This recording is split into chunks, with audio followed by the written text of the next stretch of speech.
Hey, what's going on, everybody? Now, this is part two of the video. As you can see, I put my tack cons in, and I poured the concrete. I put my rebars in. I filled the concrete, filled it up.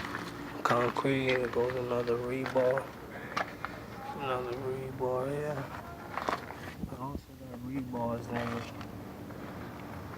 horizontally and vertically.